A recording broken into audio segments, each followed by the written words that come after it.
All right, ladies and gentlemen, welcome back to Lakers Daily. My name is Jackson. I post daily Lakers content on this channel. If that's something you enjoy this video, hit that like button, hit that sub button. So today we have a proposed hypothetical trade between the Los Angeles Lakers and the Utah Jazz.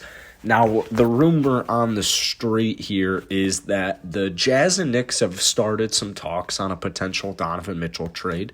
The Utah Jazz are currently focused on obtaining draft picks, and there are actually no untouchable players currently on the roster. So, for example, or I guess not for example, let's say hypothetically that Donovan Mitchell does in fact get traded to the New York Knicks or gets traded to some team across the league.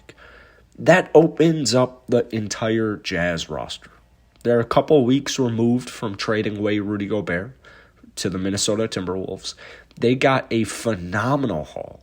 So you got a phenomenal haul from Rudy Gobert, and man, I'm telling you, there's rumored to be 6 to 8 picks involved with a possible Knicks and Jazz trade.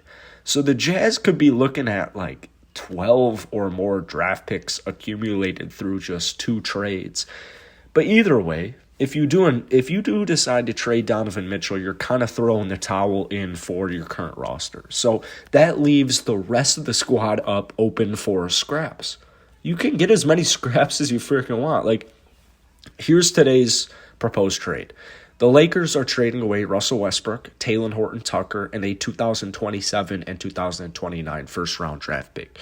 You're receiving Mike Conley, Bojan Bogdanovic, and Jordan Clarkson, and all 3 of those players, except maybe Jordan Clarkson, so 2 of them confirmed, Mike Conley and Bogdanovic, the Jazz are not going to try to keep. In fact, I'd even go out as far to say, like, they traded Rudy Gobert. Donovan Mitchell will eventually get traded, or they're going to still tank this upcoming season. There isn't really much of a role to have these veteran players. Bogdanovic and Conley have no business being on the Lakers. Or they have no business being on the Utah Jazz. There's just no reason they'd be on it. So Clarkson this past season averaged pretty good numbers. 2 years removed from winning the Sixth Man of the Year award, 18.4 points per game, about 4 rebounds and 2.5 assists. This past season, still very good numbers. 32% from downtown, 16 points per game, similar rebound and assist stats.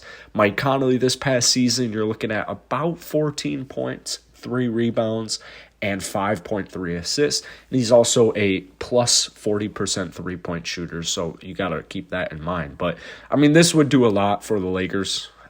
This would definitely be, in my opinion, I mean, Talen and Russ, I don't think will help out the Lakers much next season. So I think a trade like this would be absolutely huge for the long-term run of this upcoming season. I mean, you get a legitimate point guard in Mike Conley. If the Kyrie Irving trade falls through, a trade like this honestly makes you think, like,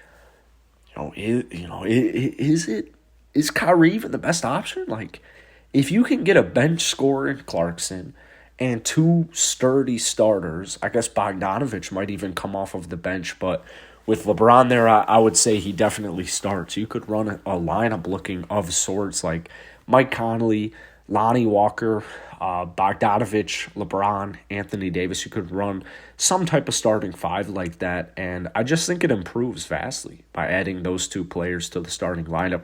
And then Jordan Clarkson, just 2 years removed from his Sixth Man of the Year award, onto the bench. I think that fits. I think that honestly just helps out everybody. So let me know what you guys think. If you enjoyed this video and you want daily Lakers content, be sure to hit that subscribe button. I'll see you guys later.